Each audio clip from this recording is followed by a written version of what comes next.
Hi, this is Lisa, and you are listening to I Love That Movie.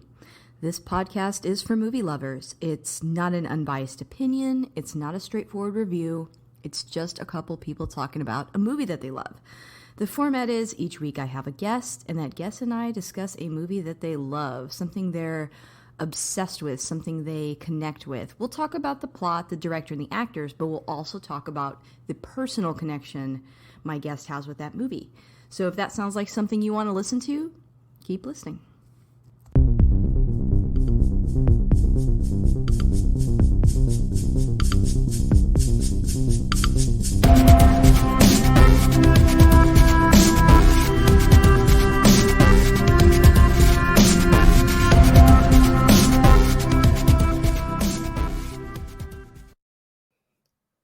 Hey, this is Lisa, and if you want to catch up with me on Twitter, you can find me at ILTM Podcast. I'm also on Instagram at I Love That Movie Podcast, and we have a Patreon.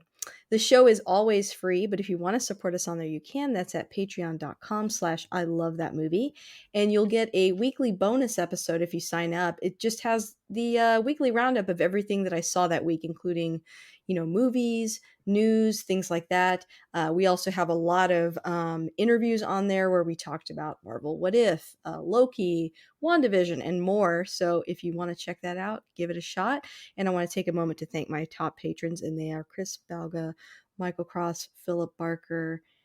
Thank you guys so much for keeping the lights on. And if you like what you heard today, and I forgot Jeff Widman, he's here too.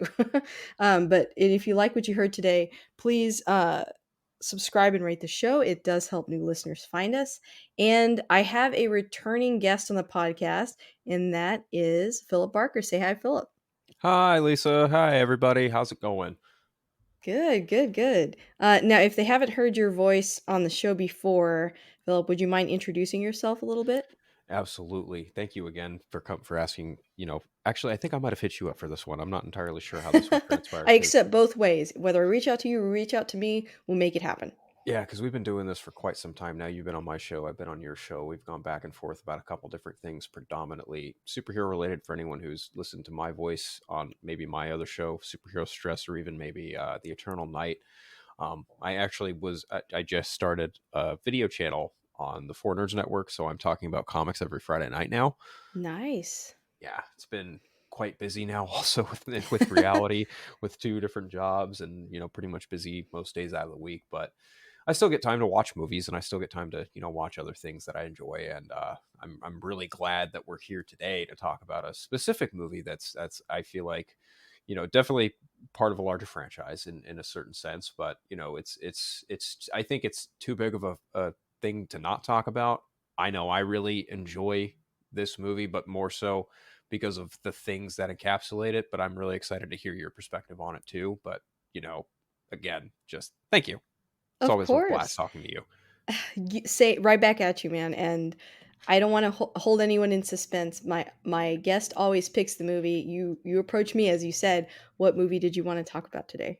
Now, I'm sure if you're all wondering, it's probably a superhero movie. No, not today. Not today, Kind everybody. No. of. Well, Oh, maybe. messianic figure. Yes, definitely, definitely.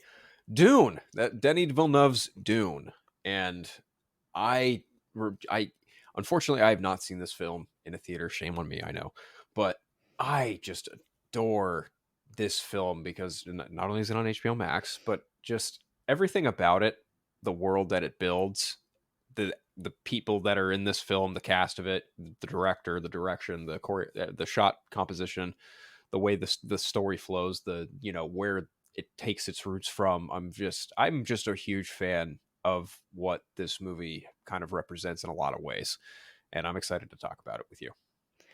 So, yeah, I have a little bit of a journey. I'm going to share my journey with it, and then you share your journey with it a little bit. I'm extremely excited to talk about this. I feel like this is something that I never expected to happen. I never expected such an incredible adaptation of Dune. Now, being a huge fan, anyone who's listened to the show of Denny V, um, I thought he's probably the only director I could imagine that would be able to tackle it. especially considering his adaptation, or not adaptation, but his sequel, Blade Runner 2049, when he Hmm. so perfectly did that. I thought this guy can do anything. And he does obviously sci-fi extremely well. The last 3 movies he's made have been science fiction, and I just couldn't imagine it being in better hands. I just worried that audiences wouldn't be receptive to it, only because when Blade Runner 2049 came out, it was kind of a flop. Like, it's the Like perfect its movie. predecessor, but you're right. Yeah, exactly. The audience is not there in the sense that, Hmm. the original is a very cult classic film that true Hmm. science fiction enthusiasts really enjoy. I shouldn't say true because that sounds too exclusive, but you know what I mean. People that really dig a certain thing dig that. And so I was worried Dune would have the same curse essentially, but instead it's done pretty well. And there will be they plan on making 3 parts, but the second part has already been announced, which is Yep. great. And my I'll tell an abridged version. I had a friend that really loved science fiction and would read a lot of science fiction books, like, Hmm. Philip K. Dick and William Gibson and people like that, Hmm. and would talk a lot about it. But it was always hard to listen to him talk about it because some of the books I hadn't read, and Dune was one of those things that, he would kind of explain the world to me, and it was like it's very hard to follow when you're not like reading it or watching it.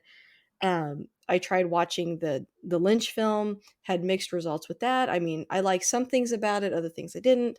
Not crazy about the sci-fi show miniseries. I know no one send me hate email. I didn't love it. Um, and then I was like, well, I'm going to read the book. This friend talks about it all the time. I want to be able to relate. And so then I went ahead and read it, and I found it to be kind of a difficult read.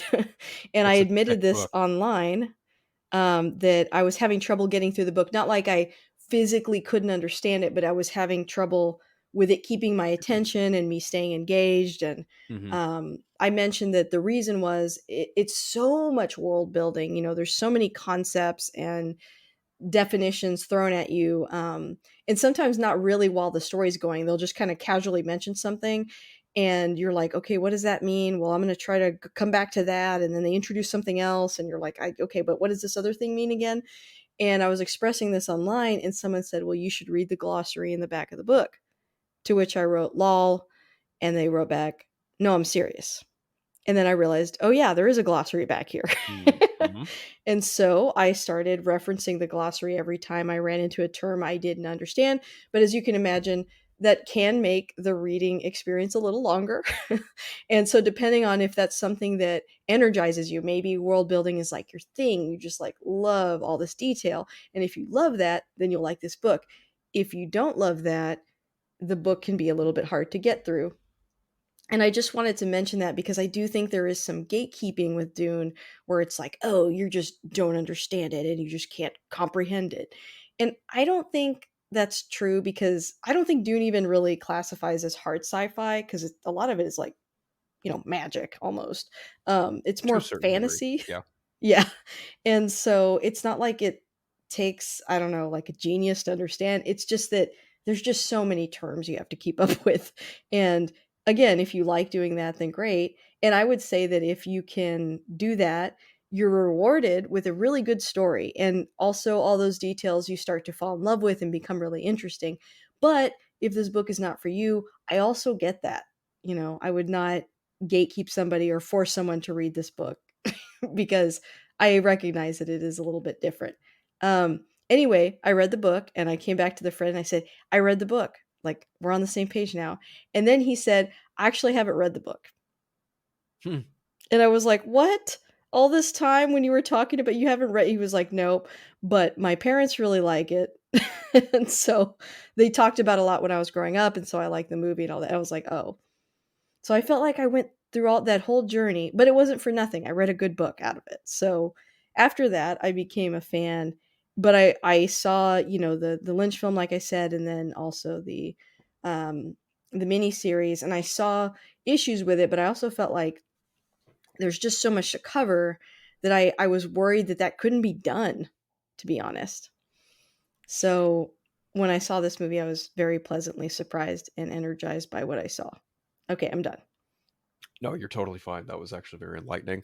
And I've heard similar sentiments regarding some of the similar past attempts too. I mean, the Lynch directed film that he's not a fan of himself.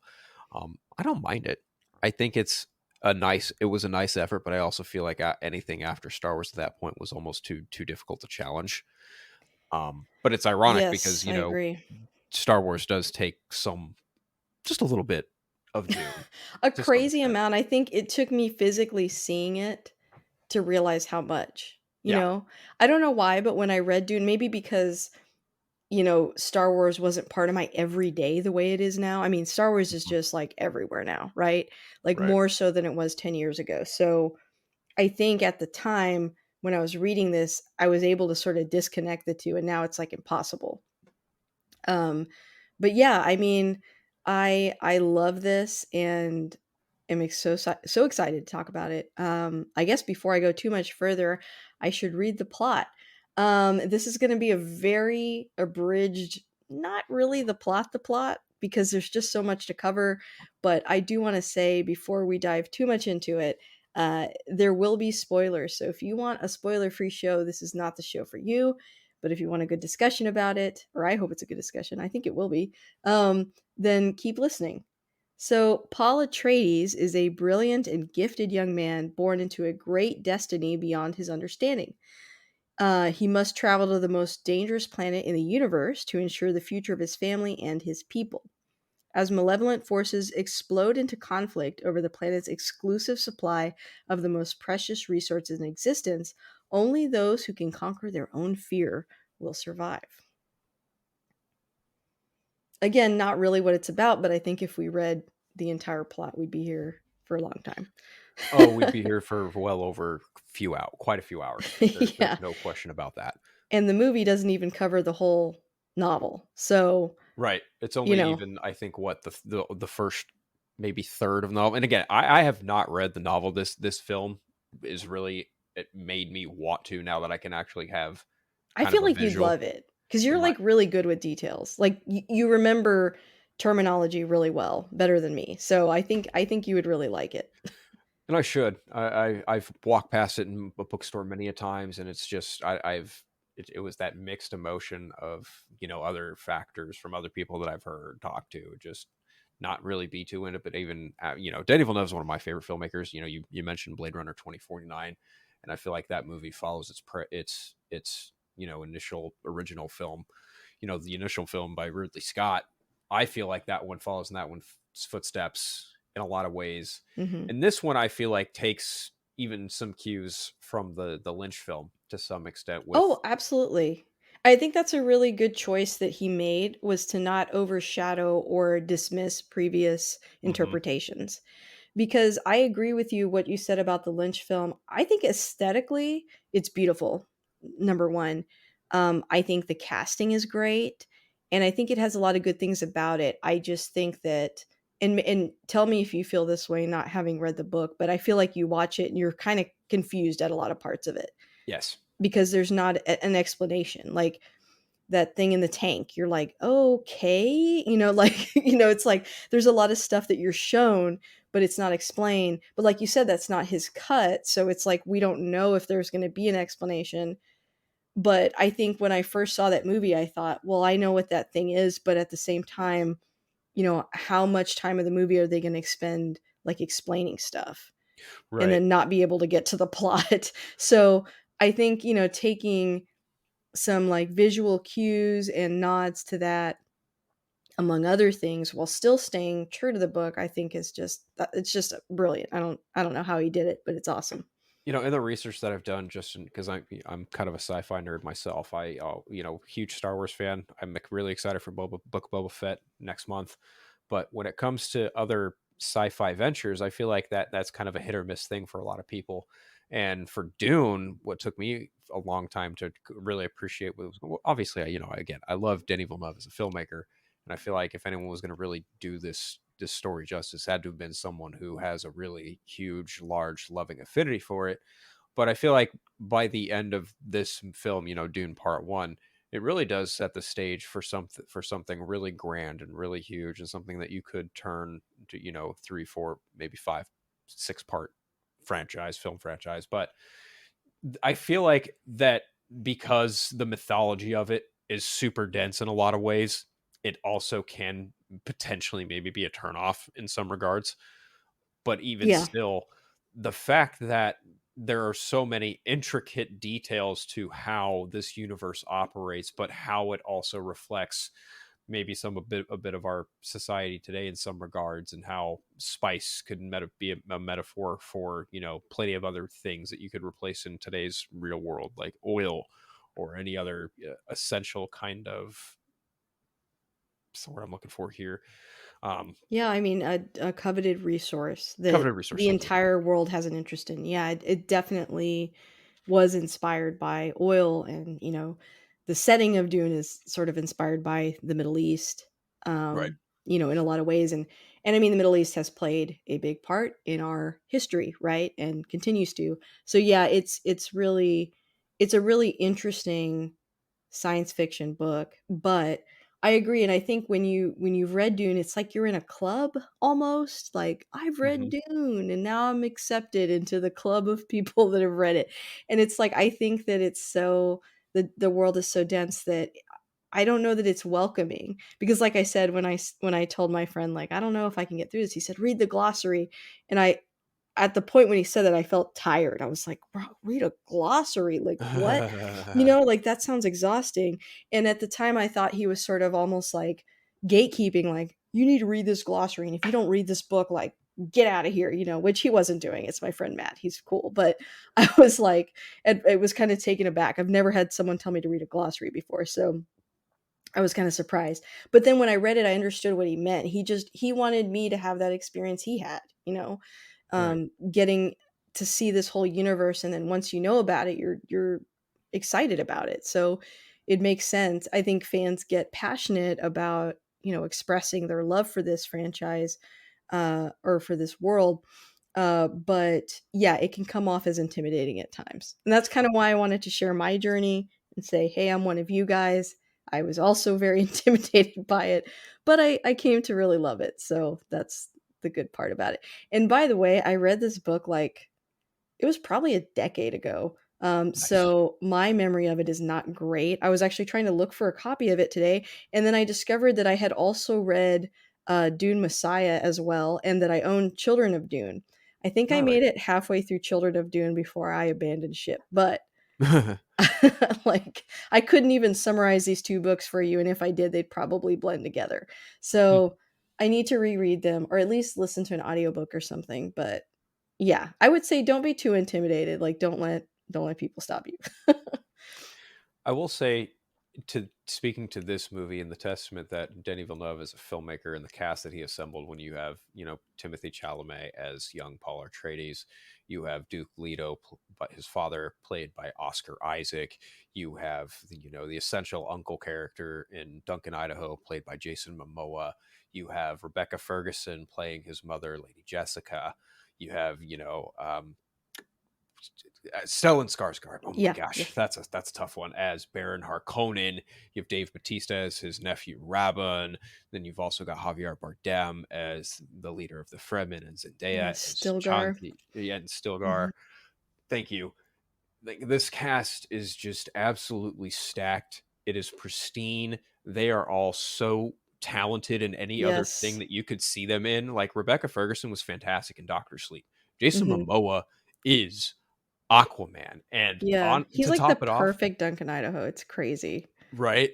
And then to top it off, you have Oscar Isaac, who, I love Daisy Ridley from the sequel trilogy, but if you have to go with a great leading man, Oscar Isaac. He Oh, in absolutely. I love him in like everything. I'm obsessed with Ex him. he's great in Ex Machina. Yes. He's also great in Sucker Punch. Just a really solid actor all around. And I think getting him to come over to Dune from Star Wars was just a really smart move on Denny's Mhm. part.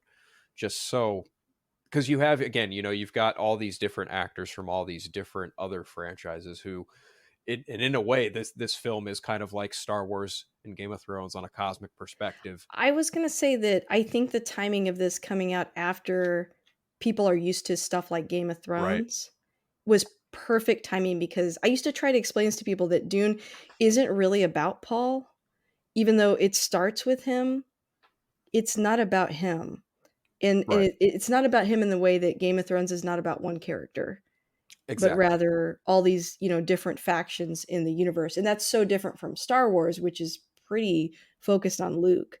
Um, and why I think in the 70s, that makes more sense. Like, I don't know that this movie could have been made in the 70s and been as effective. But I think, kind of distilling a lot of these elements down into like what Star Wars is a good idea and is much more crowd pleasing, I will say I easier to would have been follow. curious to see what Jodorowsky would have done with Dune had he got the Yeah. chance to make it. That is Mhm. definitely one thing that I will. It's right up there with like a George Miller's Justice League kind of deal, Yeah, like what could have been, right? right. But yeah, I agree with you about the cast too. I think when I saw Timothy Chalamet was gonna be Paul, I was like, I That's literally perfect, can't think of anyone more perfect. I right? mean, And even thinking of like Gurney Halleck played by Josh Brolin in this yeah, in the '84 movie, 85. I don't even remember what year it was, but regardless, I you know think it was that 84, version. but don't quote me I on think that. so too. But Patrick Stewart was Gurney Yeah. Halleck in that. That's a pretty tall order to live up to as far as just previous actor roles getting recast or redone differently some years later. Patrick Stewart by all means is one of the most noble actors ever, and I think Josh Brolin really just kicked ass. Pardon my French. Just really did a good job as Gurney Halleck. Oh, completely agree. And I think, like, kinda going back to Chalamet too, I think he has that perfect edge to him of, like, I think it's kind of like what they were trying to go with, the way that Anakin is portrayed in the prequels almost, but kinda Hmm. wasn't quite nailed. The Paul character feels very like, I mean, he's young, he's sort of he's a boy becoming a man in this movie, but at the same time, there's just like an eeriness to him where you're like, "I'm not quite sure he's the good guy." Like, I realize in this movie we're focusing on him, and I realize that he's important, but he does have like a weird quality to him of like, it's not like he's a warm character, you know? He's not all the way. You Yeah. get the sense that he doesn't exactly lean one way or the other. He is Yes. Yeah, all, that's a perfect way of he's putting it. pretty gray in a lot of regards. He understands very quickly that there are things that are going to have to be done in a very quick manner. And by the end of this movie, like you said, it is the journey of a boy becoming a man, especially after the events that transpired, at least in Dune Part One. And my gosh, the things that happen to Paul throughout this movie Yeah. are they make I love Luke Skywalker, I love Mark Hamill. They make what happened to Luke Skywalker look a little tame. Yeah, exactly, and I think, like, in the 1984 version, I love, Kyle McLachlan, MacLachlan. Yeah, McLaughlin, thank McLachlan? I sorry, love sorry, him, Kyle. because of Twin Peaks, but Hmm. and he's just funny in general. He's great as the mayor in Portlandia, Very true. but he's got such a, like, all-American, charm to him, like, real leading man charm that I think shouldn't necessarily be in the Paul character, and also just the physicality of Timothy Chalamet, where he kind of does look, because I think the character in the book is supposed to be like 15, so he kind of Yeah, does look a little bit like frail and smaller, and I think that plays into like who he ends up becoming like a little bit better. But again, not putting down the 1984 version, I just think again such good casting in this movie. Um, and was just so pleased with that. I did want to share 3 quick facts, if I could, absolutely. that I jotted down. Oh, go ahead. Oh, no, no, absolutely. Oh, yeah, Share yeah. share away. Okay, so number 1, composer Hans Zimmer is a big fan of the novel Dune and turned down working with the frequent collaborator Christopher Nolan on Tenet to score this film. That's right. Um, That is for right. this Yeah, and for the same reason, Denis Villeneuve was the top choice for, Bond, and he turned that down. I wonder what that would have been like to That is see that true. Bond film with Yeah. him. I mean, that just goes to show how committed Denny and Hans are to really making this world a true reality. Yeah, I think it really speaks to the artist part of them, Yes. like, it's just, and I think Dune has always been one of those things that, like, I mean, again, people that love it are very passionate about it, and it doesn't surprise me that they're such big fans. It's like it's just such a big thing to tackle. I think that they're just like, I want to do this thing and do it right, and yeah, it just, like you said, goes to show how much they care. To go back to the David Lynch version really quick, which it does say 1984, Oh, okay, um, so cool. there you There go. we go. Uh, he had zero interest in Dune 2021. He cited that his issues with this new movie had nothing to do with the director, but with his own painful memories of making the 84 version. Because it was such a heartache for me. It was a failure and I didn't have a final cut. I've told the story a billion times. It's not the film I wanted to make. I liked certain parts of it very much, but it was a total failure for me. Which I have to say is very heartbreaking to hear. I Like, that agree. makes me genuinely sad. Um, I It guess in it the really. up Go ahead. I was just gonna Sorry. say, I can agree to that 100%. I mean, there's a situation that occurred not too long ago that was very very similar, but Mhm. that director, Zack Snyder, got to get his final cut. You don't. Yeah, It's really unfortunate hearing a lot of these directors throughout the years just not get a final cut on certain movies. I mean, David Ayer's still yet to see his cut of Suicide Squad, and I'm sure there's a lot of other directors out there who have other cuts of their movies that they'd probably love to put together to right. some extent. You know what I mean? And I think Mhm. David Lynch's Dune is probably really up there as one of the top ones for I think sure. so. Yeah, and it's just it's sad to hear, but I guess the upside is that there are a lot of fans of that movie still that see the potential in what he made, and like I said, I don't hate on that version because there's a lot there to like. The still suits look awesome, and, like, just a lot of other things that ended up inspiring the film that we got today, so 100%. Yeah. yeah, Oh, hopefully one day he gets a chance to see it and he can kind of, if he's able to move past that part of it being so painful, maybe he can kind of appreciate the nods to his version.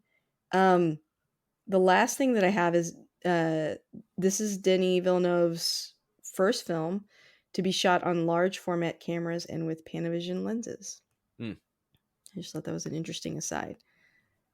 Obviously, I'm not an expert on cameras, but felt it was worth noting. It's funny. I remember just last month when we were in the month of Halloween. Now we're in November, getting ready for Thanksgiving. Uh, the newest season of Netflix dropped. The movies that made us, and season 3 was predominantly a lot of spooky horror slasher films, and Halloween was one of them. That Hmm. was John Carpenter specifically cited and used Panavision cameras on Halloween to really get that up close and personal feel. So I that when you Wow. said Panavision, I was, oh, interesting. So it makes a lot of sense.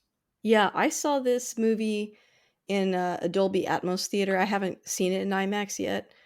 I still plan to, but in order to see it twice for this episode, the second time I saw it at home. But I'm proud to say their sound system did very well that Nick installed, so we Hear really me out, we Lisa. enjoyed it. I might be nuts, but what if? And hear me out. What if? We're still in a pandemic, but once we're competently out of this, and by the time we get to part 2 or part 3, what if, just what if theaters do a back to back to back Oh all my day, gosh, that'd be a right? long day. That would, but I'd do it 100% I think I could do it. If they would give me just like a quick break in in between the two between. movies, I would Yeah, do it. Yeah. yeah, Totally, and I wouldn't do that for a lot of movies, but I right. would do that for this one.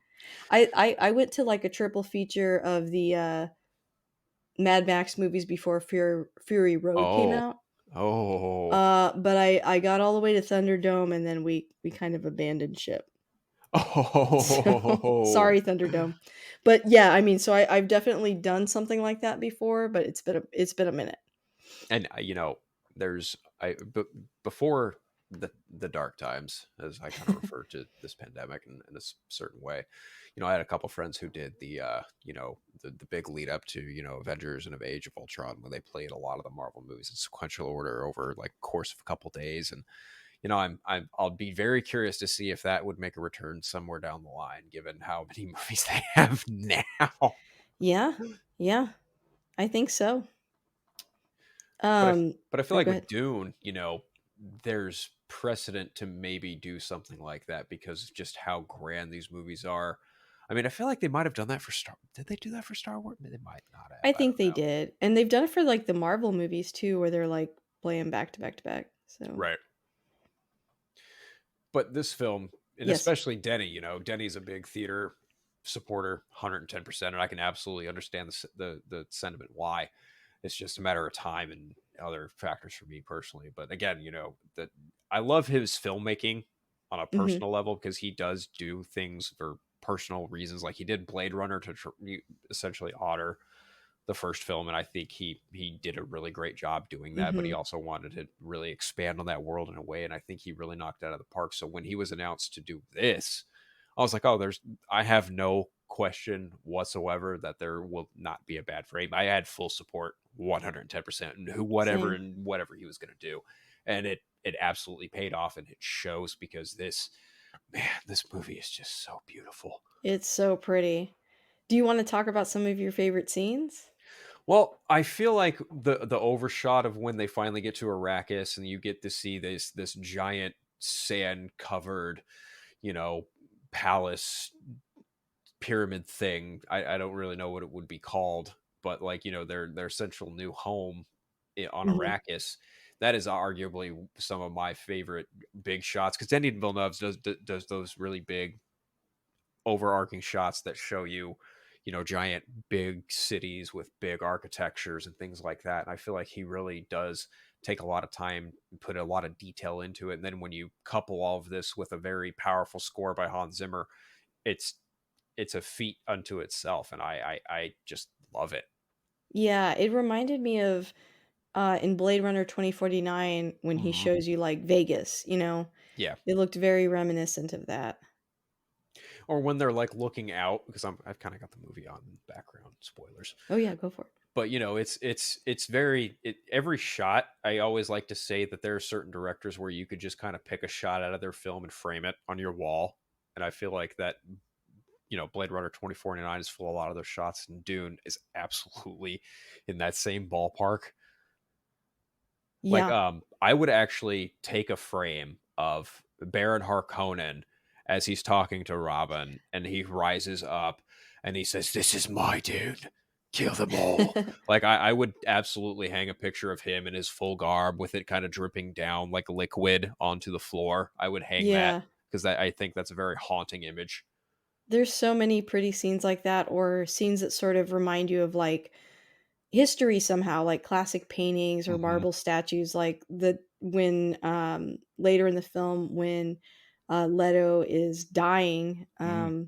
and he's laying in that chair, like, he sort of looks like, I don't know, like a painting, and just the Yeah. framing of that shot was really cool, like, I don't know, there's just so many moments like that that are so pretty to look at, and it's just like one frame, one frame of the scene. This might even be a little more haunting when the Harkonnens decide to invade Arrakis, and there's Duncan, Idaho, and he's just seeing a mountain of bodies. Yes, yeah, yeah. That haunting imagery too. Just there's something very intricate about the way that Denis Villeneuve weaves this story back and forth between moments of inspirational like enlightenment, and then they get very dark and real. Mhm. And I And that really like, in the beginning of the movie, this isn't in the book, but Denis V included a quote that just says, "Dreams are messages from the Mhm. deep." And it's kind of being said by the This Sardaukar, I think Sardaukar. yeah. I've Yep. got the terminology for I can always look it up again, but I think that's how you say it. Um, and those are like the trained, um assassin, warriors that, the, imperial people train. But anyway, they kind of have this, like, throat singing kind of language that they use, the Sardaukar, yeah.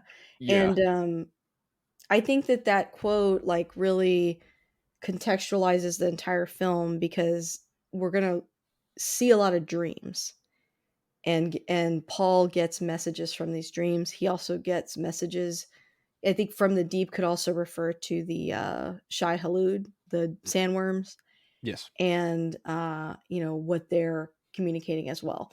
But I just think that's, I don't know. I really like how he did that. He does a lot of things like that where he kind of, I don't want to say takes shortcuts because that's not what I mean, but he's able to kind of like, I guess, make things more concise in a way Hmm. that the audience can kind of jump into the world really quickly. And then there's things that he doesn't explore that you can kind of read about afterwards if you wanted to.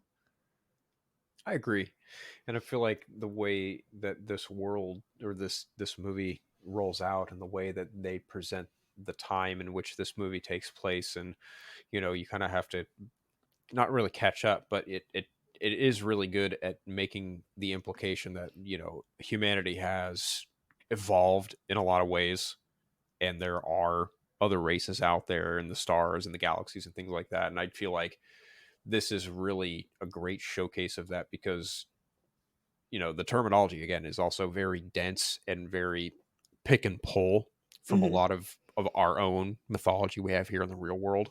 Hmm. And the Yeah, I scope completely agree.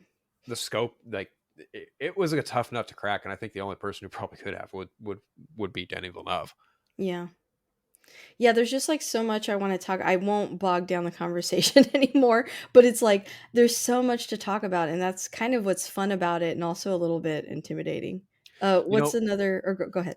I was just gonna say it just got to the part where Paul sees the giant mural of the giant sandworm, Mhm. and I think about that shot too, because that's almost like looking at a piece of your own history to some Mhm. extent, and it's very reflective of that. I mean, humans do that on a regular basis.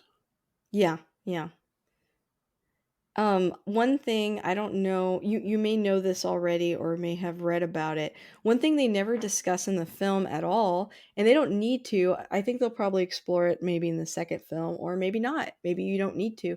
But there is no technology in Dune. Um, yeah, there's no robots are like forbidden Hmm. in this time, and that's because there was, as in most sci-fi that have no robots, there was Hmm. some ancient event that happened where they got banned. There was a big like war, Uprising or something. an uprising, yeah, a term that is removed from the uh, movie for reasons. But yeah, so there was like a big thing that happened, a big event, and so now they're outlawed, and that's why everyone uses swords. That's why they don't have computers. Instead, they have mentats, and that's what the fur is. Hmm. Zawat, who is played by. Need to pull up the whole cast to remember his name. He looks super familiar, but I can't remember his name. Stephen McKinley Henderson plays the for Hawat, and then also what's his name? Dasmation plays another Mentat too. But Yeah, anyway, David go ahead. Dismelchian. Yeah, Yeah, I don't quite remember who he plays, but it's like he's one of the Peter Harkonnens, something DeFries. like that. Yeah, Peter. yeah, Peter DeFries. Yeah. And he Yes. DeVries. Okay. And so yeah, they're essentially the computers, they're human computers. And then the reason why the spice is such a big deal in this universe is because it enables, not only is it a, you know, hallucinogen, not only does it extend your life, which I don't think they talk about a whole lot in this movie, and turn your eyes blue, but it's highly addictive and it enables space travel. So without the spice, you can't travel through space because they don't have any other way to do that. There's these creatures that like bathe in this spice that are genetically modified, and they're the navigators in all spaceships. You don't even see this in the movie, Yeah. but that's why Arrakis is like so important. So again, like you said earlier, the analogy to it being like oil is pretty accurate. But again, I just think it's cool that there's all that stuff is still, most of it is still visually represented in the movie, but it doesn't get bogged down by it either. I think the point of spice being the most important commodity in this universe is abundantly clear, and I think that Yes, that yeah, is that's the what's most ultimate thing important. that should have been. And I feel like it's handled very well, but also the fact that it's also kind of not necessarily guarded, but you just have to, the catch is, yeah, you get all this spice and it has all these, if you get close enough, if you inhale it, if you you know ingest it in any way, you obviously get the blue eyes, and dreams and things like that. But the cost is you have to avoid the big giant worms. But True. whatever house has control of Arrakis essentially has control of the The galaxy. universe, yeah. Right. Yeah, exactly. So they do a really good job of communicating that. And we don't learn about every single house, but we learn about the most important ones to the story, which are Harkonnen, Atreides, and then, not a house, but The Fremen and the Sardaukar. yeah, the Sardaukar and the Fremen. Yeah, the Fremen that are the indigenous people to the planet of Arrakis, who are just Correct. constantly being, oppressed because of the spice. But they're also the only beings capable of having some semblance of control over the sandworms, which is Exactly. Yeah, ironic. something that I feel like everyone kind of keeps overlooking, which feels Hmm. weird. And I think very much where Paul's character will kind of come into play more, and what will give him like such a significant advantage over other houses that have come and tried to rule there. Exactly, because he's already but in this movie, they established pretty quickly that he's not necessarily excited, but he's very determined to go to Arrakis, learn the ways of Arrakis, and not be like prior rulers. He does everything he can to learn the ways of the sandworm. And by the end of the movie, he even knows how to navigate through the sands without being detected by the sandworm to save the life of his mother. Mhm. Yeah, and he has this, like you said, he cares about the Fremen people, and he acknowledges that what they're doing is just becoming the new oppressors. Now, Leto has a different opinion of this because, he feels like they can be allies instead of just in charge. That Right. there's like no way to get around that they're going to have to rule them, but that it could be a different relationship. And that's what's made House Atreides so popular in the universe is that they do have a more fair and honest way of dealing that inspires people to be loyal to them, and that is why the Harkonnen hate them so much, and why Exactly. the Emperor is so afraid of him. Which I feel like I'm actually really glad we didn't see the Emperor. I'm kind Yeah. of not eager to see him maybe until the next movie or maybe even until third film if they decide to make one, which I think they might, given how dense just the initial book is. Hmm. I definitely feel like they could do three movies, but I'd be content with two. But given how they did Baron Harkonnen in this with Stellan Skarsgård, I feel like there was a very, I don't know how to put it. Like he really established himself as a really not complex, but just a straight up maniacal.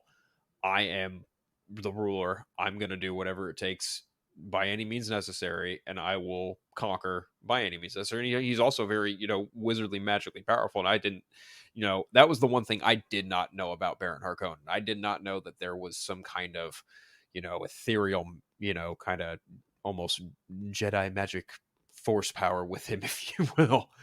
Yeah, and a lot of that is because of the Bene Gesserit, Right. who we kind of they touch on a little bit in the film, that they're sort of like this religious order that is also they kind of rule everything by ruling from the shadows. Right. They Um, have their own kind of machinations that they enhance, but they're also very, very, very intricate on who is in what house and who does what where to some yeah, extent. and they actually spend centuries sort of with their like selective breeding program, essentially Yeah. planting people all over the place. And Harkonnen, they don't say it in the movie. It's not really like a spoiler in the context of the story yet, but a side note about him is that the one of the Bene Gesserit was trying to have like a child with him, Hmm. and he didn't approve of that, and then she cursed him.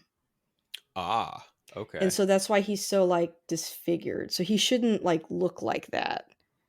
Okay. But it's not just that he's like, I guess, I don't know, mutated the way he is.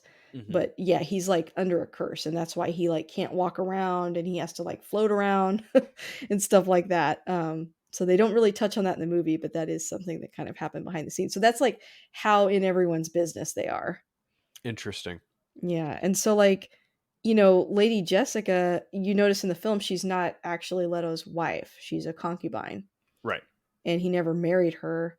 And then she gave him a son, which we find out in the movie she wasn't actually supposed to do. She was She was only supposed to supposed to bear a have. daughter. Yeah, they like have so much control over their bodies they can like decide what they have. Hmm. And she decided to have a son, and then she decides to make him the Messiah essentially by Right. teaching him stuff. By teaching him the way of the voice. Yeah, which is really similar obviously to Star Wars, right? To the Force, but this time it's the voice.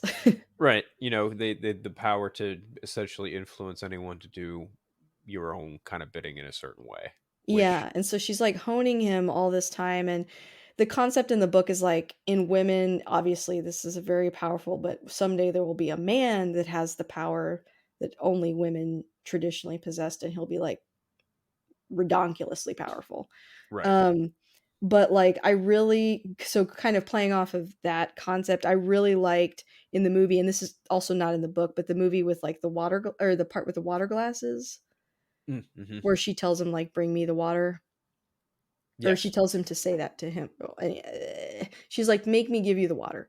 And he does it, and just, like, visually, the way it's represented, the way the voice works is, like, very cool. So, I don't know, I just really like that scene. That scene is very well done, and I think it does a very good job of giving you an idea of how that kind of ability works in the construct of this film and the construct of this world. But also, if this movie does also kind of tease that Paul will get the blue eyes from the Mhm. spice, which Yes. is very important because essentially Paul does kind of ascend, to a certain height and achieve certain things. But that And we again, find out too that, like, all of this is part of a plan, right? That right, when right, they see him as a messiah, Jessica points out, "Oh, the Bene Gesserit have been at work here," which I think it's interesting she chose to clue him in on that because that later kind of, that upsets him. He's like, "So you've manipulated these people into believing something and then you make it happen." And she's like, "But it's for the greater good." It's like, "Is it?" And right. so I think that's cool they established that in this movie too, especially when Dr. Yue mentions that, the Bene Gesserit serve the greater good, but they also serve their own design, as he puts it. So it's like, as much as he loves his mom, she's never not tied to this exterior, design and plan Yes, that he's not 100% clued in on, yes. and he's kind of just a pawn, and that's another thing that reminds me of Game of Thrones is like everybody, no matter how much power they wield, they're sort of a pawn of something else. There's like something else making them do what they're doing, and I think that's a cool aspect of the story. So like no one's 100% good or bad. Another thing that I don't think is touched on in this film, but something that I learned from our good friend Zachy and Brian over the Movie Film Podcast was that apparently Duncan Idaho might return. Yes, because he doesn't in the same book, I believe, and that confused me reading the book the first time. I'm like, "He's back? What?" But yeah, there's like a way to bring people back, Yeah, but they're kinda like not really clones. They're kinda like clones, it's not quite the same thing, but but that's it's like essentially you're what they not are. getting them all the way back, and you're not sure who you're getting. But Like, that's the special thing about Duncan Idaho, though, is that he remains the same kind of person throughout Oh. this the I guess not reincarnation because that doesn't feel quite right, but the rebirth process, I suppose. Yeah, I feel like in the book, and I could be remembering this completely wrong, but it's like you could kind of potentially bring someone back and then you're kind of like not sure if they're like a double agent or not. Mm, okay. I think that's an aspect of like how he's brought back, but I don't know. Again, it's been a long time since I read the book, but I do know he can come back, like you said. But to just touch on Duncan Idaho, I mean, Jason Momoa just absolutely rocked it in that part. I mean, everything from the moment that character was introduced to every scene that he was in, I feel like he almost stole it, and he just brings his own. You know, he's really great with charisma, and I feel like you need a strong charismatic character to be Duncan Idaho. And I heard he got to include some of his own like native fighting styles into the character. Oh, that I did not know. Yeah, I was watching like a behind the scenes thing and they were talking about like some of the the sword work and stuff like that. So I thought that was kind of neat too. And that's what's cool about this universe is it can be interpreted in so many different ways, you know. And I just think that the more that you pull from other things, it kind of just adds interesting layers to them. Right. Especially when you know how loyal he is to House Atreides, how loyal he is to Duke Leto, and which kind of counterbalances the really dark aspects that Lady Jessica has tied to the Ben Gesserit. Hmm. And it's kind of cool because the Paul Atreides character is really, I mean, he's lucky, right? Because not only does he was he like sort of genetically engineered in some ways into becoming who he's going to become, Right. but he also has been training with his mother on using the voice. But he's also got the best teachers ever in combat too, because he's got Gurney and Duncan Idaho, Correct. and like their fighting styles and what they're able to do rivals the Sardaukar. So it's like he's got the best of everything. So he's not a Mary Sue. He was trained in everything. And to touch on Gurney Halleck too, played by Josh Brolin, he was just absolutely phenomenal as well. I mean, Yeah, their training sequence when you see Paul and Gurney go at it, because Duncan looks so Idaho, cool. it looks fantastic. But I also love just how brutally honest that Gurney is with Paul. Like he tells him flat out, like we're being sent there, and it's not going to be pretty. Like you've Yeah, you've never faced Harkonnens before. They are not human. They are brutal. yeah, So. that line. And like, yeah, exactly. And like, we get sort of like a foreshadowing of why this is like not necessarily a good thing. You know, why would suddenly Harkonnen retreat from Arrakis and give it to them? Mhm. And they sense that they're walking into a trap before it even happens. And yeah, this is kind of where Paul is finally sort of clued in on, hey, this is like a really dicey situation. It's not good. Not only that, that's Um, also why Duke Leto was very, very quick to try and make some small jest of peace with the Fremen, exactly. because Hmm. he fears of what the Emperor and the Harkonnens might be up to. There's a visual cue that I didn't notice, but I saw um this whole week I've been watching like all these videos on YouTube about it, Hmm. but that in the first shots where we see like the Harkonnen dominating Arrakis when Chani's kind of giving her monologue, Mm-hmm. there's like a lot of those like barrels there, and then Mm. when the Atreides get there, a lot of them are missing, and it's sort of like a visual cue that they like actually removed some of their stuff because they knew they were going to attack it. Yes. And I thought that was kind of cool too. Just man, the way he just thinks of every little detail is just awesome.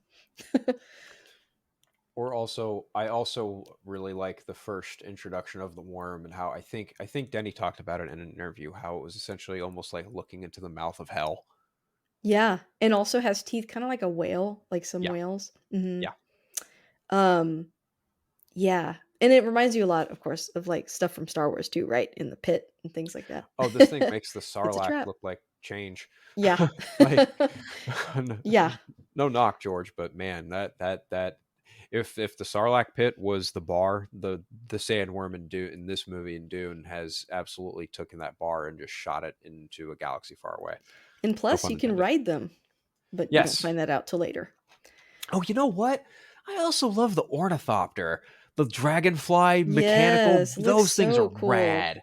And I think I just like that whole like no technology thing forces them to be so creative with their designs and yes. think so far outside the box. It's just fun to see. And I actually looked this up on a Google search because I was just fascinated by the way this thing looked. And apparently, Dune has been, through a couple different conceptual stages through numerous amount of artists. And I had Not seen surprising. a couple different takes on the ornithopter. But again, when you got Denis Villeneuve, who's just very, very meticulous about the way his technology quotes here it's very intricate. It's very, I don't want to say Star Wars inspired, but it is very Blade Runner. Like, Yeah. when I I thought mean, Star Wars Arrival. inspired a little bit too. You know, Yeah. like it's hard to ignore the fact that, like I said, when I see Paul, I kind of see Anakin a little bit. I mean, you know, the name Paul sort of sounds like Luke, of course. I mean, let's also Similar, be but real. Jason Momoa is kind of rocking the Qui-Gon Jinn haircut there too. Yeah. And it's interesting, like in this version, or you know, in this story, The sort of Jedi character is almost just his mom. Just she's Very wearing true. like this Yeah. hood, and yeah, it's just I don't know, it's cool. Like I dig it, no knocking Star Wars. I love Star Wars too. I just dig all the crossover, honestly. And even like the spice harvesters, they're almost kind of reminiscent of, the Jawa Yeah, vehicles, that drive absolutely. around kind of, I but feel just like the Jawa themselves are sort of like the Fremen. in a way. And I could like see later that. they kind of have to, change that, or the Tusken Raiders too. Mm-hmm. Yeah.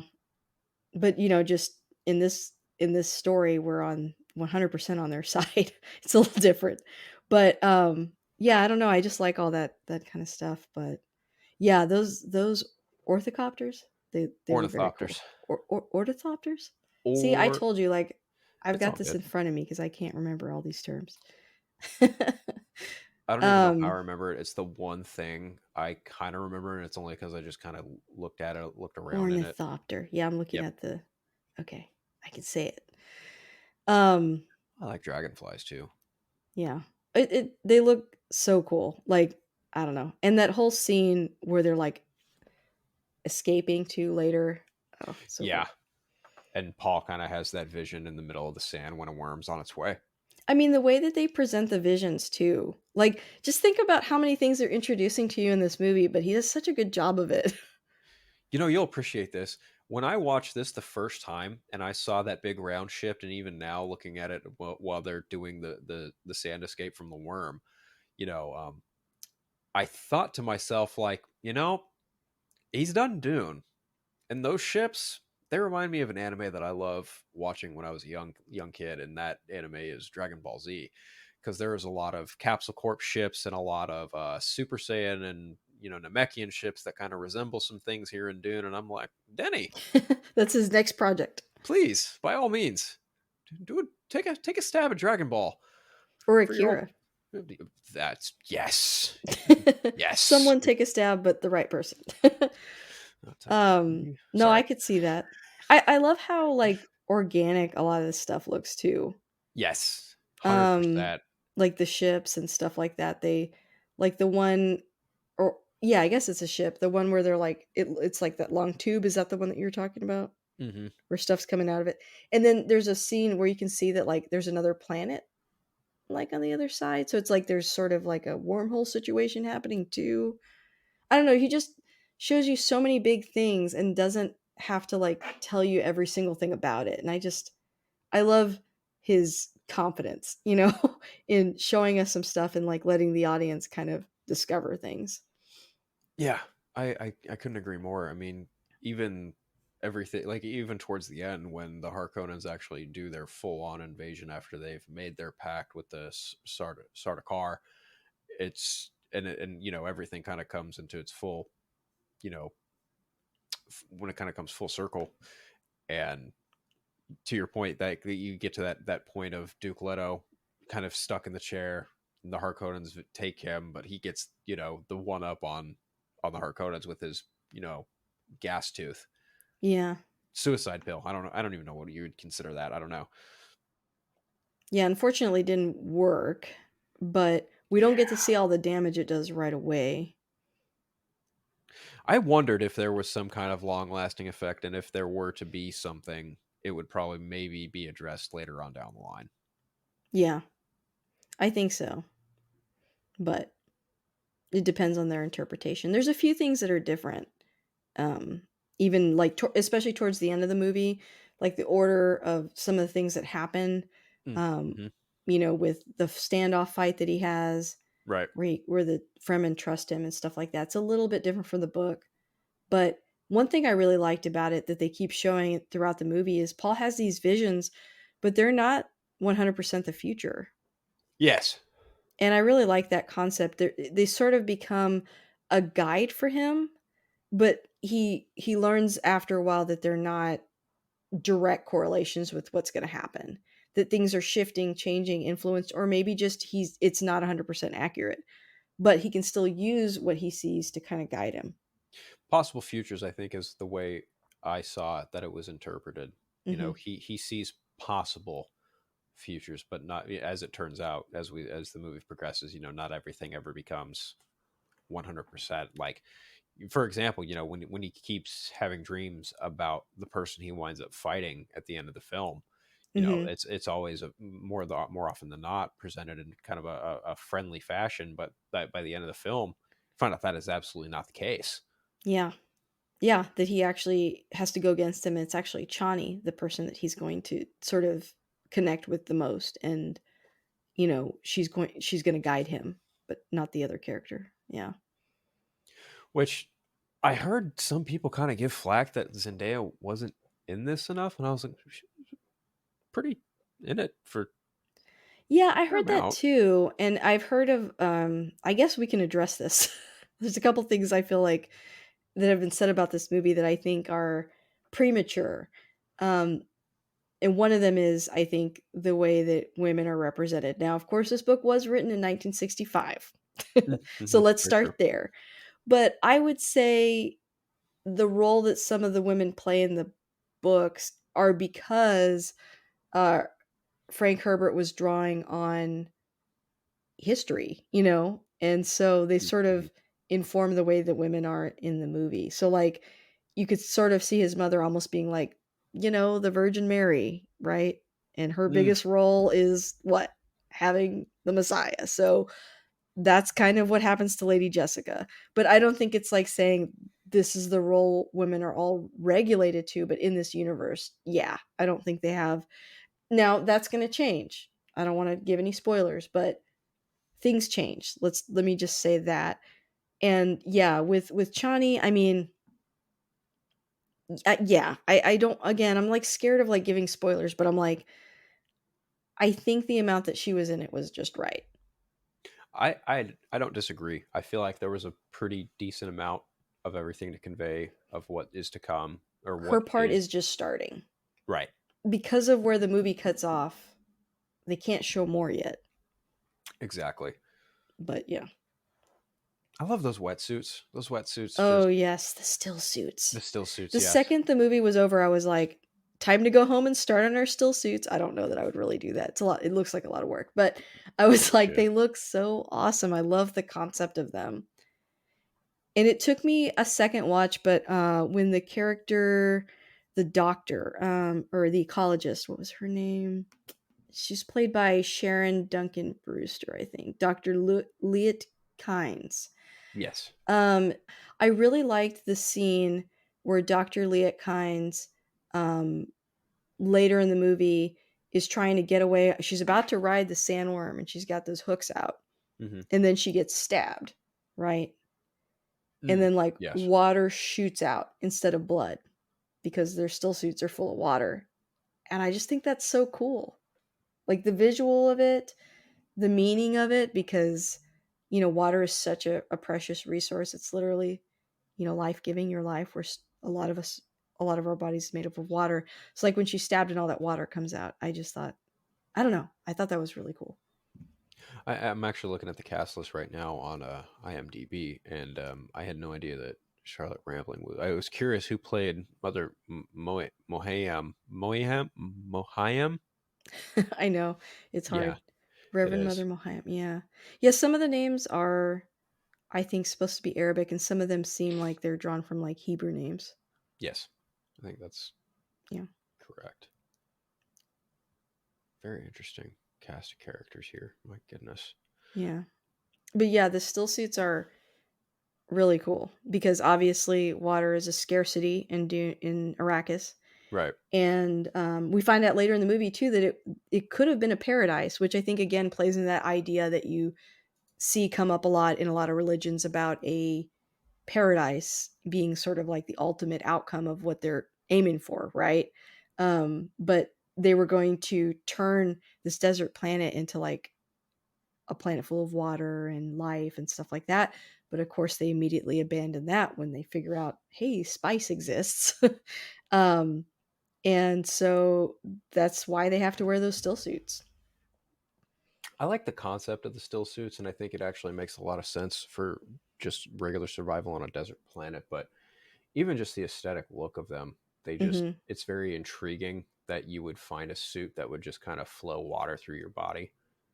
I like the, Javier Bardem as Stilgar. I really like his performance in this. Um, and I love when he says, like, what more can you offer than the water in your flesh? Like how water is so scarce that it's like hard for them to even see beyond immediate need, And I just thought Yes. that was really interesting. Also, I, the scene with the palm trees where it's like they're in a way wasting water, like just showing off how rich they are by like, hey, we're going to water these plants. It could feed or it could sustain 4 lives or whatever he said. mhm. And it's like they just kind of water them. It's sort of like a show of power. Yeah, that was also something I didn't pick up on up until I'd watched. I also didn't see the twist of Doctor Yeo Yue. Yue. Hmm. Did Yeah, not see he's that part coming. of like, oh man, what are they called? He's part of, so again, because there's no technology, physicians are like specially trained, like the mentat, so that they can like examine you and figure stuff out as well as I guess technology could. So Hmm. he's under this like oath where he could never, ever, ever hurt his patients. So even when he has to betray them, he has two little outs, helping Paul and his mother, and then the tooth. And Right. yeah, that's meant to be like such a huge betrayal that's like impossible for Leto to see coming. But obviously, with what they've got hanging over Yue's head, you can't blame him. Was that pun intentional? No. I didn't even think about that. As soon as you said it, I I was was like, like, no. "Wow, that was either really good timing or she had one sit. She was sitting on that one for a while. Good No, no, job, no. Lisa." Not that clever. But Oh yeah, man, it just came out. But but yeah, it was also tragic too because Harkonnen just ends him right there in the table. It was like you want to join your wife? All right, fine. It's like, oh, so he yeah. really does mean business. He's not a guy playing around, and I actually like that because I've just predominantly seen Stellan Skarsgård in more positive roles. Yeah. Put it one way. Have you seen the fan theory that that pet in the movie, the like weird spider thing, was Mm. maybe his wife? No. There's no proof. Now, the pet is actually in place of in the book, unfortunately, something that they wrote out of the movie, I think for good reason. Harkonnen is typically like a creepy pedophile. Ah, And they wrote that out. I think because it also, there's been a long line of like when characters are portrayed as like being interested in the same sex, it's always presented as like this horrible perversion. And right. obviously, pedophilia is not the same as being attracted to the same sex. It's not at all the same.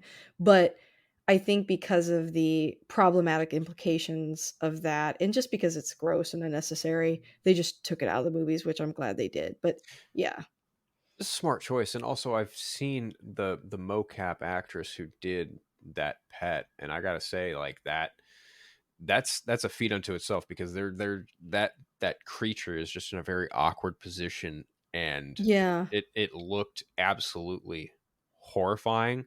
Like I kind of jumped a little bit it's when got I to come saw up it. later, right? Like, Yeah, what was up with that? yeah.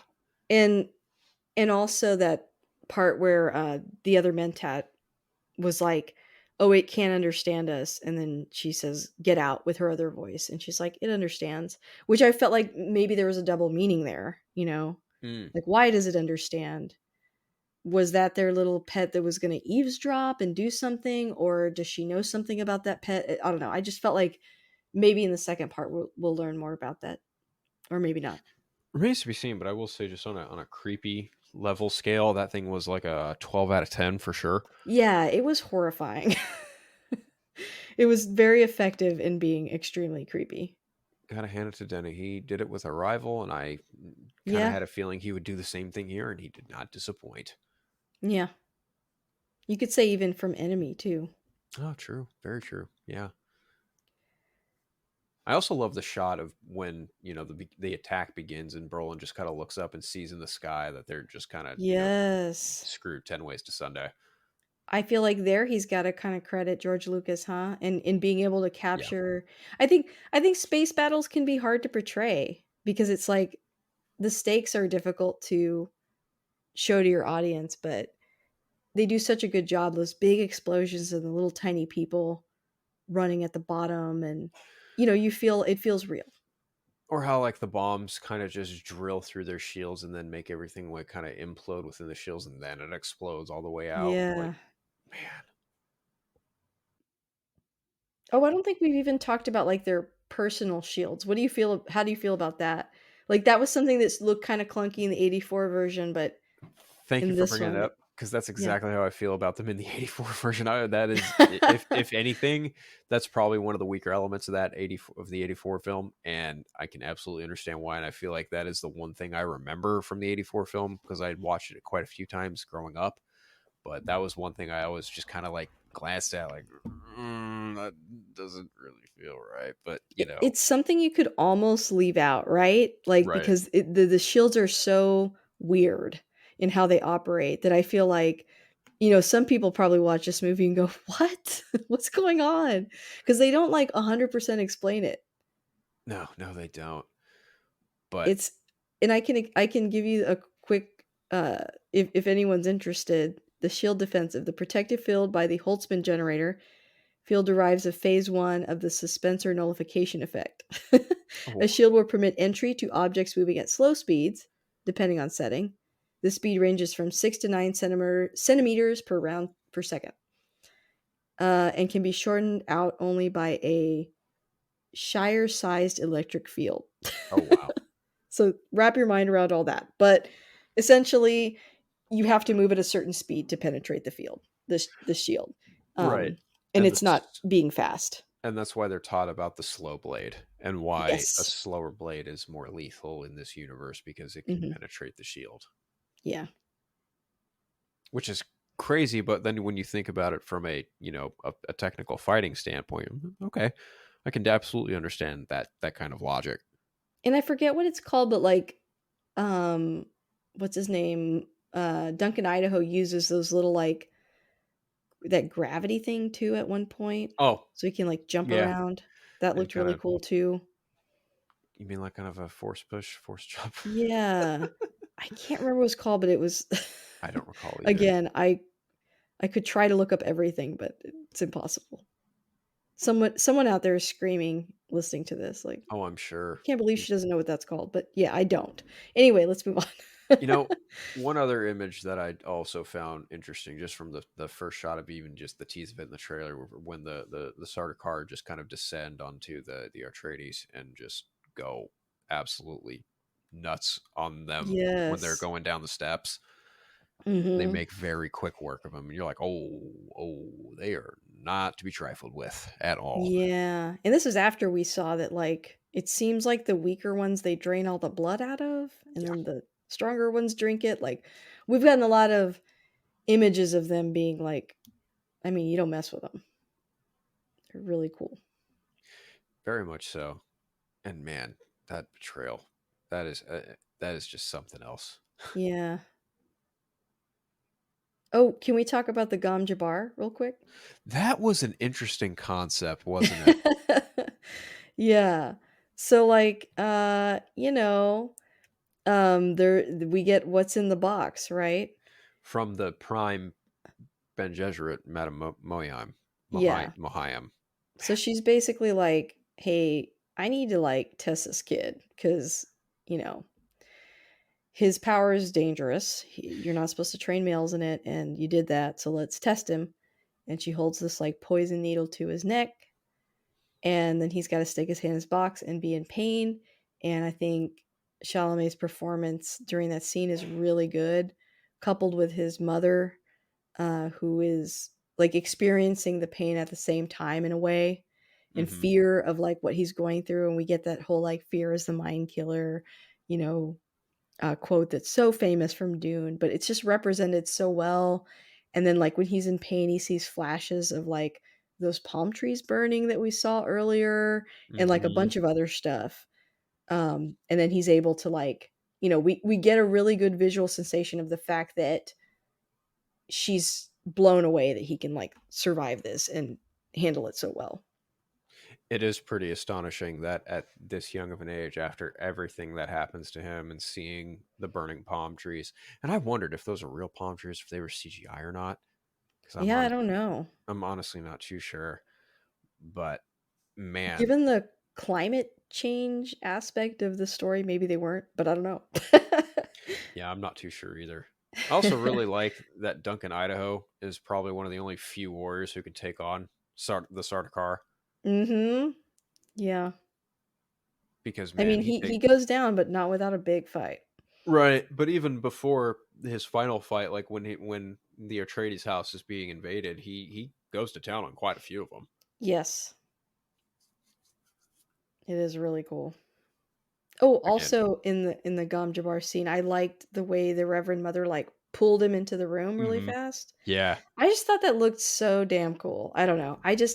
I couldn't imagine that being done better, but like the like kind of like loss of consciousness that he has, and then he's like boom in the room. The way that yeah. I don't know, just that point of view is just really interesting. Or the way like he basically tries to call her out on being rude in his own house, and she just scoffs it off like as if that matters to me, and just pulls him forward and makes like it shows him why why his own mother is even so just terrified of her mere presence. Yeah, yeah. And her relief when he's not dead. Yeah. Like when she sees that he's alive, she's like, "Oh, thank God." So like, and that's kind of scary, I'm sure, for Paul because he's like, "Wow, you really like knew I could have died right then, and you still put me in this room." And it just shows how much power the Bene Gesserit wield. Yes. Thought that was Yeah, cool. it does, Yeah. and it also shows that she's very much concerned about what he is capable of too. Yes. And when she asks him about his dreams, and he's like, "Who? How do you know about my dreams?" And then Mm-hmm. his mom's like, not me." And it's like, wow, they don't have any sort of privacy or secrecy in this order. It's Oh like no. everything is. And didn't it kind of make you wonder? And I can't remember from reading the book, so I don't think this is a spoiler, but I was like, how does Paul know that all his dreams are his own? Mm. I wondered about that. Like, could somebody be influencing them or putting images in his head? But I can't remember if that happened or not. I'm Probably honestly not, but that's something that I don't think I ever came across in my research for this because again, yeah. I look on Well, as a completely different character, he should things. question it because Yeah, because, like, right. everything else is so by design, it's like, how does he know this isn't? But I don't know. That's very true.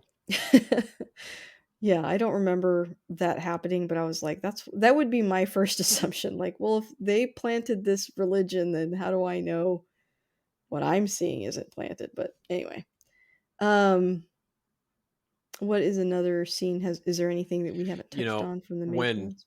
when Atreides is getting just annihilated by the Harkonnens, there's a shot of Duncan Idaho escaping on an ornithopter, and the Yeah, way he goes through the sand city, I guess for about lack of a better phrase there, so it cool.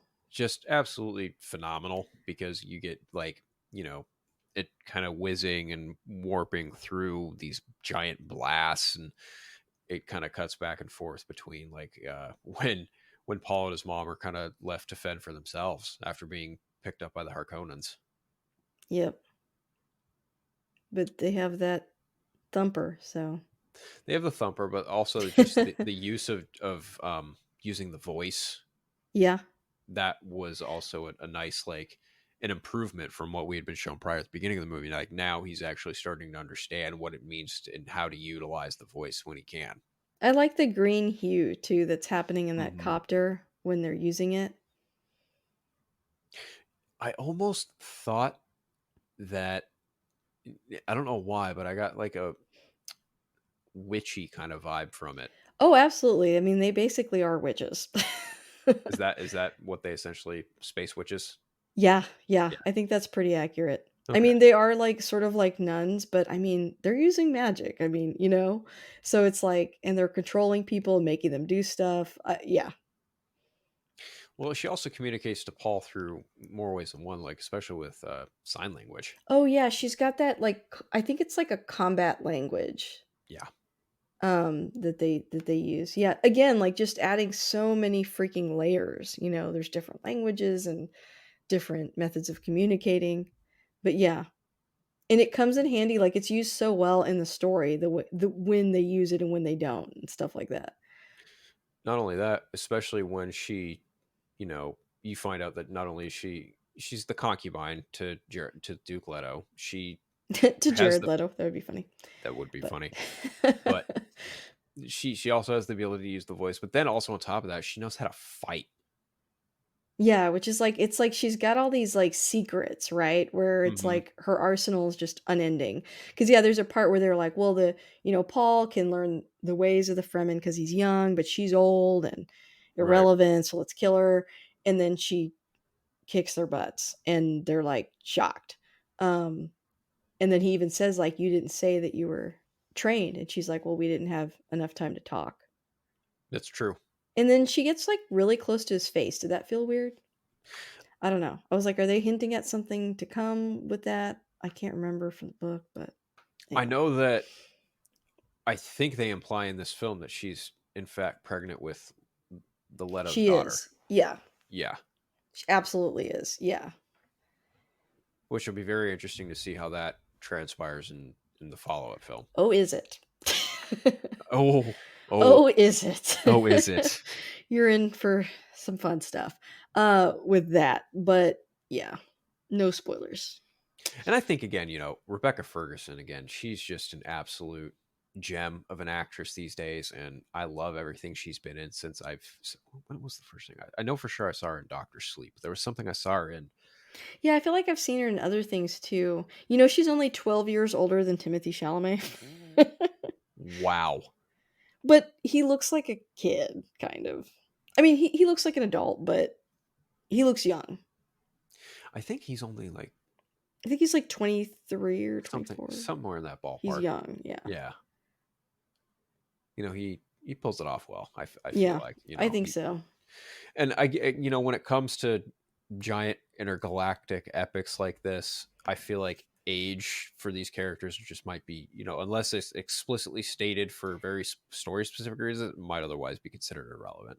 Oh, completely agree. I thought it was just a funny aside, but yeah, no. I mean, I think she's perfect casting for sure. Yeah.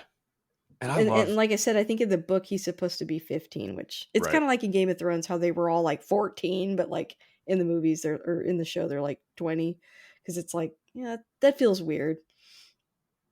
Just some of the stuff they're going to have to do. It's like I don't want to see 15-year-old go through all this.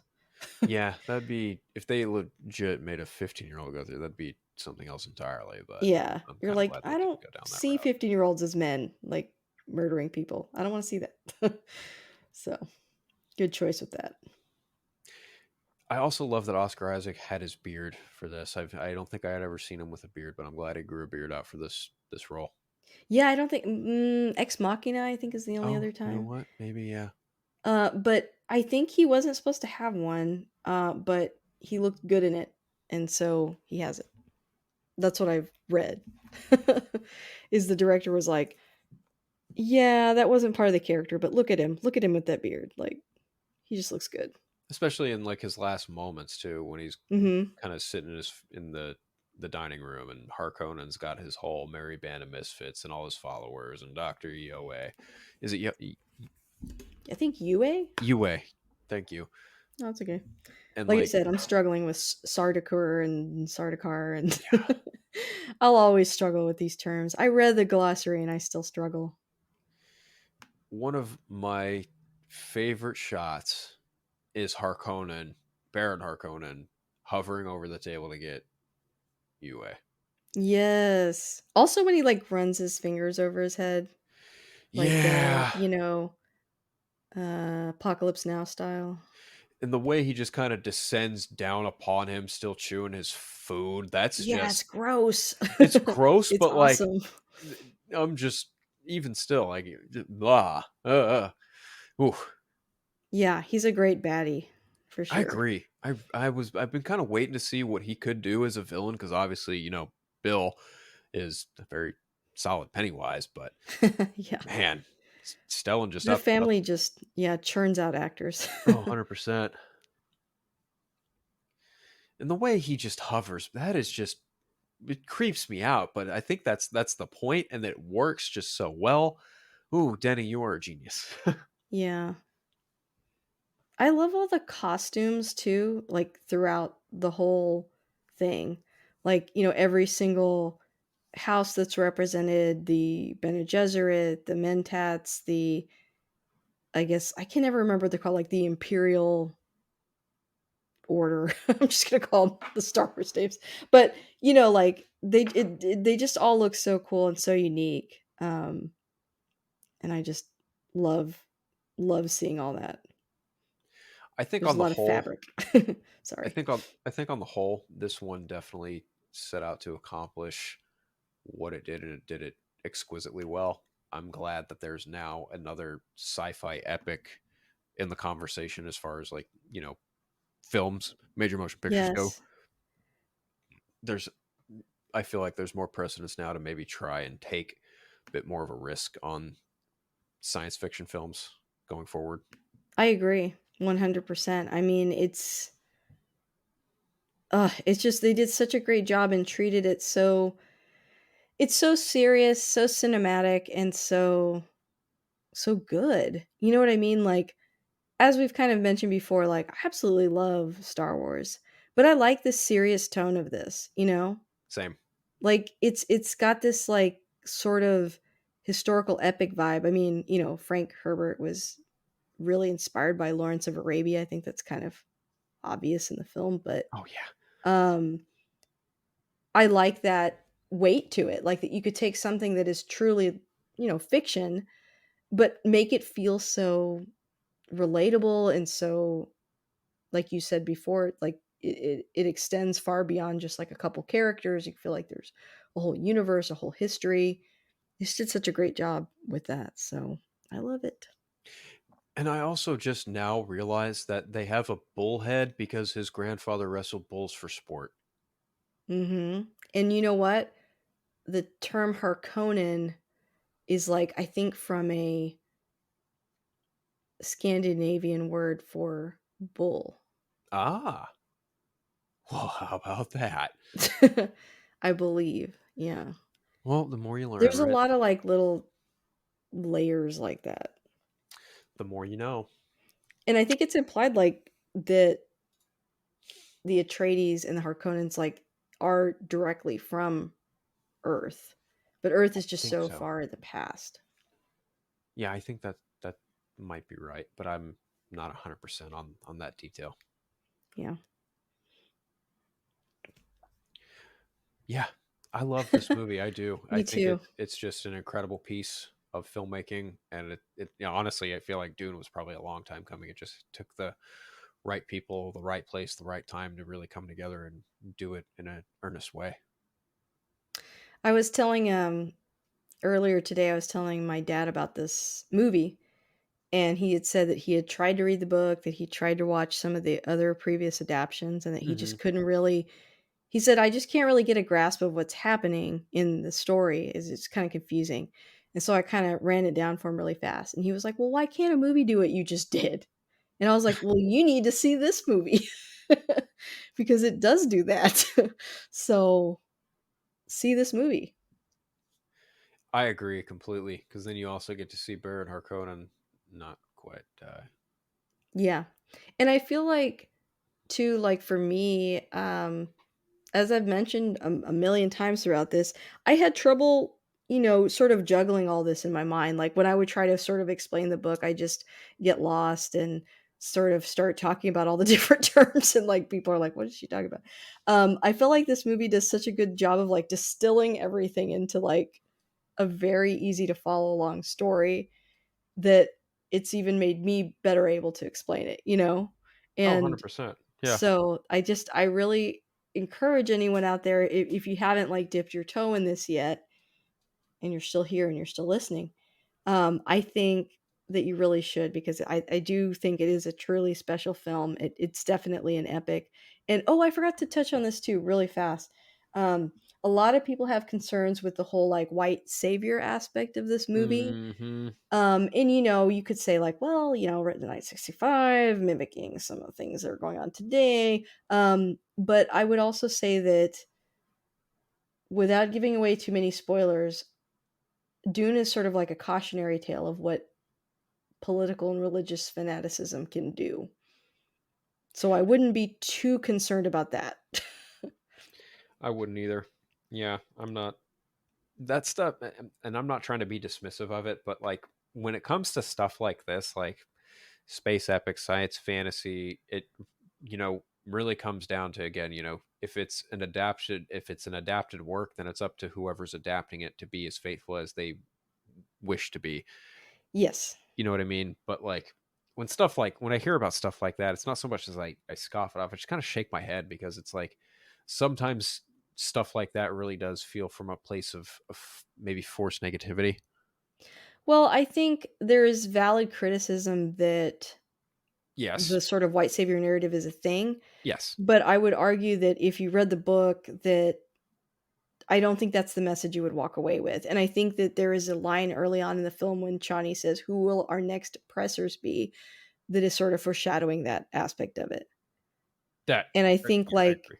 just like in our history where it seems like the second people get too much power, it's a bad thing.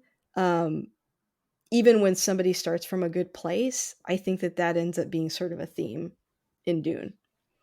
So I would, it's one of those things where I would say like I kind of had a reaction like this with a movie that I saw earlier this week actually, where I'd seen like a TikTok that was like, "Oh, this movie's going to be really problematic. It's terrible." Da, da, da. And then I watched the movie and I was like, "Well, it wasn't though." Right. And if they had just watched it, it's the opposite of what they're worried about. Their fear is valid coming from a real place, but then if you saw the movie, that's not what happens. And so like with this, because it's such a big story and we're only getting part 1, I totally understand that fear, but I would say that's not going to happen. So don't worry. I am not at all worried. Yeah. And then the other part of it is if it did have that aspect to it, again, 1965. Like, Right. Lord of the Rings has some aspects to it that are not that don't translate well to today, right? Right. Because of when it That's was true. written. And people love that.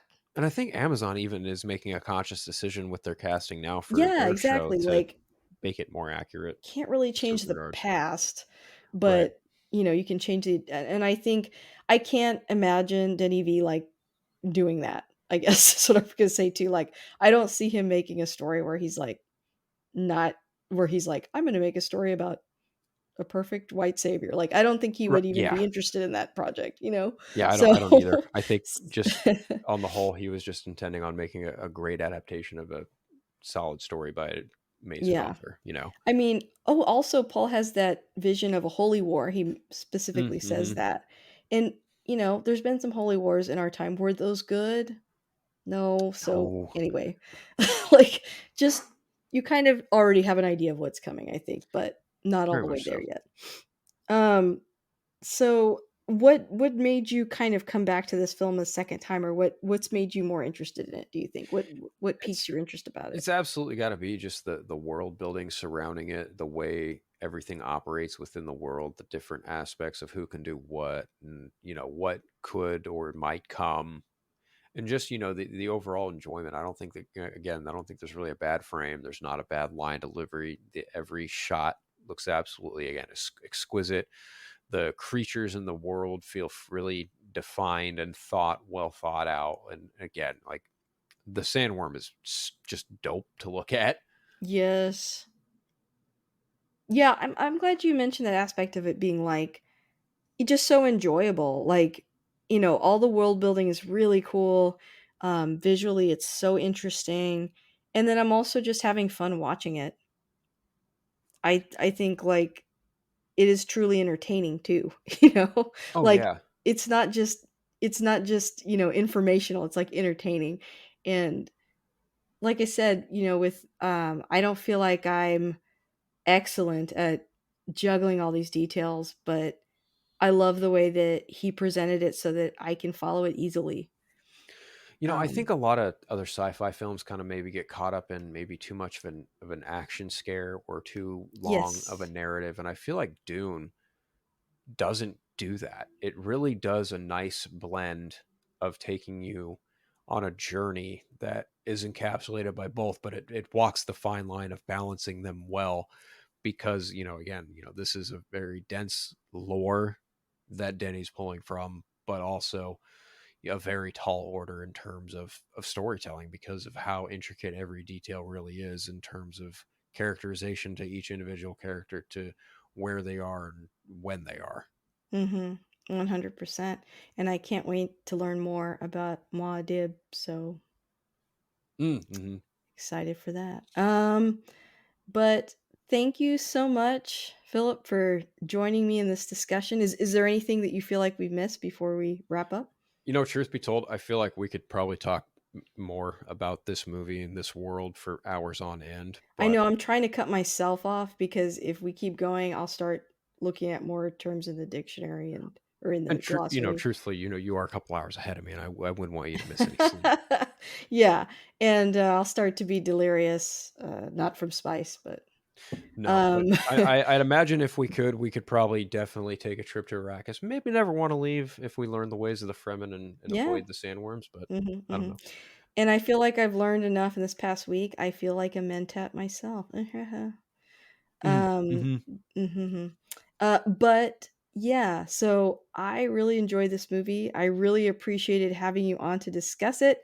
Do you have any plugs you wanna do real quick before you go? Well, lastly, Lisa, again, thank you so much for having me. It's always a blast when we get together and talk about anything at all. And I really wanted to talk about something that wasn't quite super heroic. So thank you again for giving me the opportunity to talk about one of my favorite filmmakers and just something new that I've just kind of learned to love over. I've been general fan, I guess you could say, of the concepts that Dune has inspired through a lot of other sci-fis, but to actually see like a faithful adaptation from one of my favorite filmmakers is just a feat unto itself. And I'm really glad that I got to witness this film in the way that I did, and I can't wait to see more. And again, thank you again for having me on. It's always a blast. If anyone really wants to follow me and listen to my shenanigans, you can listen to me on The Eternal Night with my friend Craig. It's just a Batman podcast. We talk about everything Dark Knight Detective. We just did a recent episode with Legendary Moments of the Dark Knight. It's a monthly thing him and I do for that show. And next week you and I will be joined by Chris Balga from the Marvel Alliance and Geek Podcast Network for a review of Eternals. So, look Yes. out for that. It's going to be a lot of Excited for fun. that. And then tomorrow night, I've got another. I'm doing the late night poll around 9:30 p.m. Pacific Standard Time. And if y'all want to follow me, you can follow me on Twitter, Vero, and Instagram, just at Unfiltered. Well, thanks again, and like I said, I really enjoyed talking about this film with you. I'm so glad that you picked it. I haven't read this book in a long time, but I found myself, you know, just looking up all different types of videos about the history of everything in Dune, and I'm so excited that I'm happy to be in this universe again. So, thank you for picking it. Thank you for coming on, and I look forward to talking to you soon. Oh, my pleasure. Thank you again, Lisa.